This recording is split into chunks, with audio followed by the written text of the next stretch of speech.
Hello बच्चों, we have a question. If log 2 base 10 हमें given है, log 3 base 10 हमें गिवन है, then the number of integers in 5 raise to 200 हमसे पूछा हुआ है। ठीक है, स्टार्ट करते हैं। देखो बेसिक पॉइंट क्या है कि अगर हम बेस 10 में कोई वैल्यू लेते हैं, सपोज अगर हम log 10 बेस 10 की बात करें और हम log 100 बेस 10 की बात करें, तो log 10 बेस 10 में क्या होता है कि इसका रिजल्ट हमारा बनाता है, और log 100 बेस 10 को हम लिख सकते हैं क्या, that is going to be log 10, 10 raise to 2 भी है, फर्दर ये हमारा 2 हो जाएगा, log 10 बेस 10 हमारा 1 होता है। तो समझना क्या है कि 10 से लेके 100 के बीच में जो वैल्यू होंगी उनका रिजल्ट क्या आएगा, 1 पॉइंट समथिंग। ठीक है, 1 पॉइंट एक्स समथिंग आएगा, where x is fraction, where x is fraction. ठीक है, मतलब क्या है कि log 11 बेस 10 निकालेंगे 1 पॉइंट समथिंग आएगा, log 12 बेस 10 निकालेंगे 1 पॉइंट समथिंग आएगा। जब हमने log 100 बेस 10 निकाला तो रिजल्ट हमारा कितना आ गया, 2 आ गया। इसी तरीके से जब 100 से 1000 के पीछे बात करेंगे, अगर हम log 1000 बेस 10 निकालते हैं तो ये हमारा 10 रेज़ टू 3 हो जाएगा, रिजल्ट हमारा 3 आएगा। यानी कि 100 से 1000 के बीच में जो भी हमारे पास वैल्यूज आएंगी उनका अगर हम लॉगरिथम निकालेंगे बेस 10 में तो उसका रिजल्ट 2 पॉइंट समथिंग आएगा। ये हमें समझना है। ठीक है, तो नो, हमारे केस में क्या है कि हमें 5 रेज़ टू 200 की वैल्यू निकालनी है। तो अगर इसको हम वाई लेट कर लें, we have y is equal to 5 raise to 200, both side को लॉग करते हैं बेस 10 के रिस्पेक्ट में।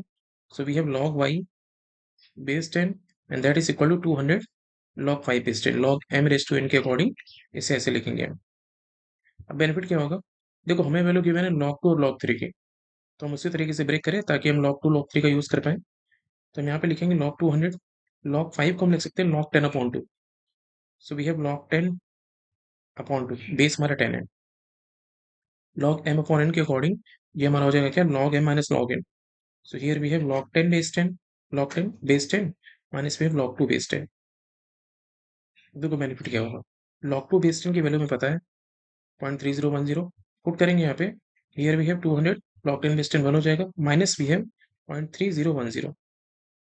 नो, इसको सिंप्लीफाई करना है तो ये हमें दे देगा 200, माइनस अगर यहाँ पे हम देखेंगे तो we are going to get, result हमारा आएगा 20, 2 वन 2, 20, 2 3 6। ठीक है, ये तो 2 का हो गया, 100 से मल्टीप्लाई करेंगे तो 60.20 आएगा। ओवरऑल हमें कितना मिलेगा, 139.80। ठीक है, जब सब्ट्रैक्शन करेंगे 200 से फिर रिजल्ट आएगा। अब हमें क्या पता चल रहा है, एक वैल्यू y है जिसका लॉगरिथम करने पे 139.80 समथिंग आ रहा है। ठीक है, तो देखो बेनिफिट क्या था, यहाँ से आउटकम कैसे मिल रहा था कि log 10 बेस 10, जब हमारे पास 2 डिजिट है तो रिजल्ट हमारा 1 आ रहा है। ठीक है, यहाँ पे 2 डिजिट है, रिजल्ट यहाँ पे 1 आ रहा है। अगर डिजिट 3 है तो रिजल्ट कितना आ रहा है हमारा, 2 आ रहा है। ठीक है, तो log 100 बेस 10 और log 1000 बेस 10 के बीच में ही हमारा कहीं लाई करेगा क्या,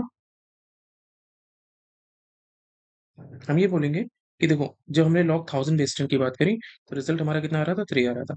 1000 से लेके 10,000 के बीच में जो भी डिजिट होंगे, जो भी नंबर्स होंगे, उसमें डिजिट हमारी 4 होंगी। ठीक है, तो अगर डिजिट 4 है तो आउटकम में कितना आ रहा है, 3 पॉइंट समथिंग आ रहा है, यानी कि इंटीजर पार्ट 3 आ रहा है। ठीक है, अगर सपोज 10,000 से 1 लाख के बीच में बात करते हैं तो 1 लाख में 5 डिजिट होती है, 10,000 में 4 डिजिट होती है, उनके बीच में जो नंबर्स आएंगे उसमें डिजिट कितनी होगी, 4 होगी। और अगर 4 डिजिट है तो आउटकम कितना आ रहा है हमारा, मतलब 10,000 से 1 लाख के पीछे बात करेंगे तो डिजिट हमारी कितनी होगी, 5 होगी। ठीक है, 10,000 में 5 डिजिट होती है, 1 लाख में 6 होती है, तो जो उनके बीच में नंबर होगा उसमें डिजिट कितनी होगी, 5 होगी। रिजल्ट कितना आएगा हमारा, 4 आएगा। तो जितनी डिजिट है उससे एक कम हमारे पास इंटीजर पार्ट आ रहा है, 4.x आएगा, इंटीजर पार्ट हमारा 4 होगा। उसी तरीके से यहाँ पे जो रिजल्ट आ रहा है हमारा, जो हमारा रिजल्ट आ रहा है यहाँ पे, वो कितना है, 139.80। ठीक है, तो y में कौन सी वैल्यू पुट करें ताकि रिजल्ट हमारा 139.80 आ जाए, इसका ये मीनिंग है कि y के पास जो नंबर होगा वो हमारा किसके बीच में होगा, 10 to 39 और 10 to 40 के बीच में। वी हैव 10 उसके में से लिखेंगे 139 और 140 के बीच में।